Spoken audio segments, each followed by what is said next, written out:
Terima kasih Anda masih bersama kami di News Pagi pemirsa, dan masih dari informasi seputar banjir nih Zila di Kemang. Banjir di Kemang mulai surut dan puluhan kendaraan yang terendam mulai dievakuasi. Namun listrik ini di Kemang masih padam karena sejumlah gardu ini terendam.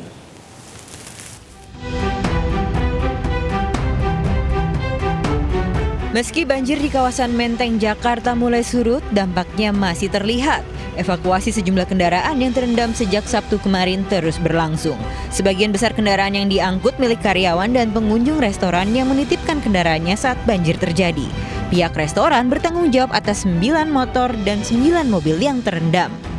Penanganannya dari restoran, kita langsung angkutin semua barang-barang dan motor-motor.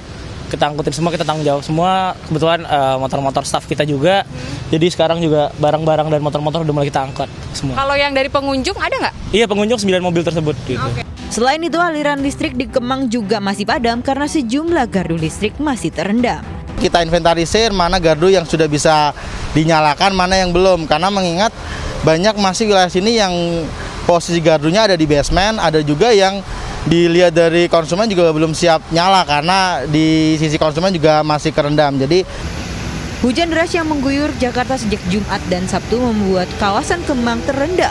Tidak hanya pertokoan yang lumpuh, bahkan sejumlah kendaraan yang tengah terparkir tak bisa diselamatkan saat banjir dengan ketinggian lebih dari 1 meter melanda Kemang. Dari Jakarta, Salsabila Syira, Damar Wicaksono, Bayu Anggara, iNews melaporkan. Sementara itu pemirsa, di Pondok Karya, warga di Mampang, Jakarta Selatan saat banjir surut, mereka justru berlomba-lomba menangkap ikan lele dumbo yang terbawa banjir.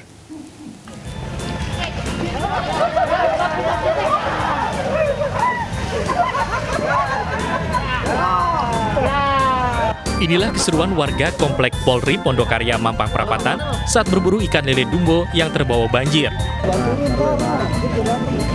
Selain lele, ada juga ikan mujair dan nila yang juga mereka tangkap. Berburu ikan mereka lakukan di sela-sela kerja bakti membersihkan sampah sisa banjir Sabtu kemarin. Pot ada 15. 15 ikan? Gede-gede bener. Apa aja jenisnya bang?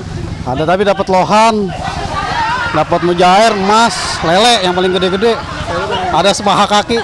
Ini ikan asalnya dari tempat pemancingan, Mas. Karena pemancingannya itu meluap air, mungkin ikannya juga keluar ya, ikan kita ya.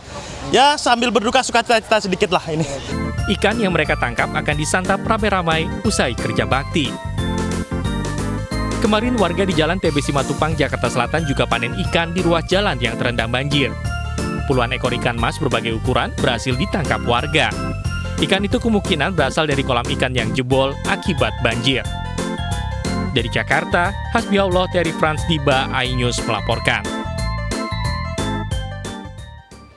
Pemprov DKI Jakarta gencarkan antisipasi banjir mengingat tingginya curah hujan di Jakarta hingga sepekan ke depan. Pemprov DKI juga lakukan manajemen penanganan banjir agar air cepat surut.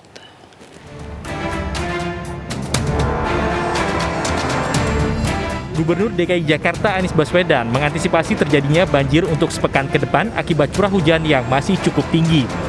Anies mengaku pemerintah Provinsi DKI sudah menangani banjir dengan baik dan memastikan manajemen penanganannya berjalan baik. Menurut Anies, curah hujan yang terjadi di Jakarta beberapa hari lalu melebihi daya tampung drainase di DKI Jakarta sehingga terjadi banjir dengan debit air yang tinggi. Kita buatkan pegangan, bila curah hujannya di bawah 100 mm per hari, maka sistem drainase kita harus bisa menyalurkan dengan baik. Karena itu tidak boleh ada genangan. Tapi bila curah hujannya di atas 100, maka akan terjadi genangan pasti. Karena itu seperti air saja. Kalau gelas, itu kapasitasnya 100 ml. Bila dituang 200 ya pasti tumpah. Sama seperti itu. Nah, kita siapkan untuk bisa bergerak cepat dan ditargetkan tuntas segera. Sementara itu BMKG memprediksi hujan akan terus terjadi hingga awal Maret mendatang. Dan selama sepekan ke depan, Jabodetabek akan mengalami hujan dengan intensitas ringan hingga lebat. Diprediksi pekan ini intensitas hujan yang cukup tinggi akan terjadi pada tanggal 23 hingga 25 Februari 2021 mendatang. Namun intensitas yang relatif lebih tinggi kita perlu waspadai di selatan dan timur ya. Namun hujannya sendiri merata, hampir seluruh wilayah Jabodetabek. Sampai dengan 7 hari ke depan kita memang memprediksi masih ada potensi curah hujan tinggi. Nah, contoh tanggal 23 dan sampai dengan 25 itu kita perlu waspada. Khusus untuk besok 22 Februari itu ada, kalau dalam skala nasional ya, itu yang perlu ada kewaspadaan di Jawa Tengah, Jawa Timur, Bali, Sulawesi Tengah, dan Sulawesi Selatan. BMKG juga mengimbau masyarakat untuk mewaspadai hujan lebat saat malam hari hingga pagi hari yang berpotensi mengakibatkan banjir. Dari Jakarta, Tim Liputan iNews melaporkan.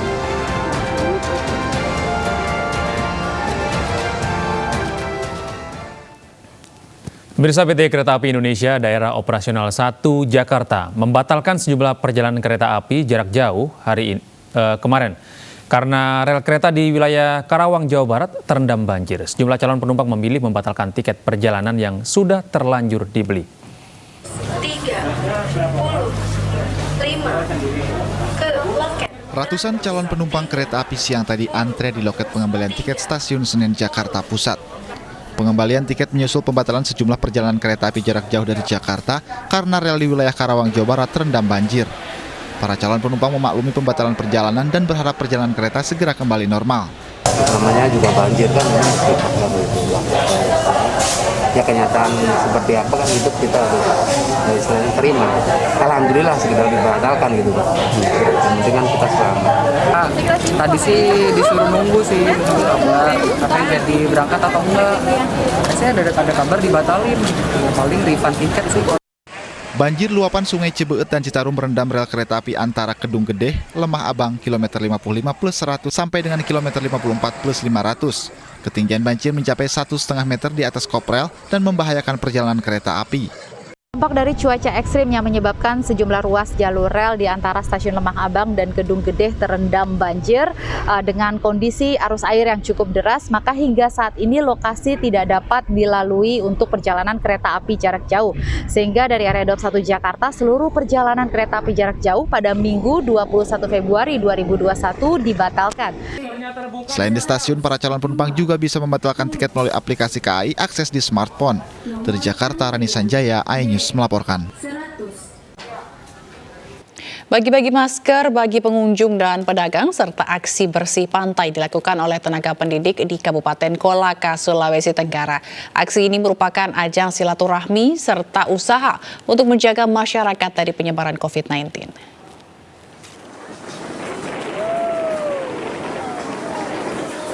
Sejumlah tenaga pendidik guru lakukan aksi bersih pantai dari sampah yang berserakan di sepanjang Pantai Kalomang, Kecamatan Watu Bangga, Kecamatan Sulawesi Tenggara pada Minggu siang kemarin. Protokol kesehatan juga tetap diterapkan di mana cek suhu tubuh, swab antigen, serta memakai masker. Pembagian masker kepada pengunjung dan pedagang yang ada di Pantai Kalomang dengan harapan masyarakat terbiasa menjaga diri dengan mematuhi protokol kesehatan di tengah pandemi COVID-19 seperti saat ini. Semoga kegiatan ini dapat bermanfaat, baik itu dari pengunjung Pantai Kalomang. Kenapa? Bahwa kegiatan ini betul-betul kita memperlihatkan. Diawali dengan senam untuk jaga kebugaran tubuh, selain aksi bersih pantai dan pembagian masker, kegiatan ini juga diisi dengan penanaman tanaman agar kawasan Pantai Kalomang tetap hijau, berseri dan sejuk, hingga alam kawasan pantai tetap terjaga. Dari Kolaka, Asdar Lantoro, iNews melaporkan.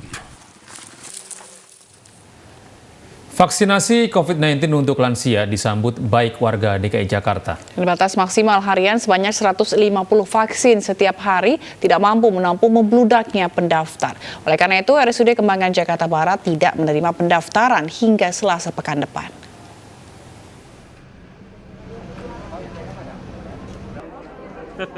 Pelaksanaan vaksinasi COVID-19 untuk lansia di RSUD Kembangan Jakarta Barat disambut antusias.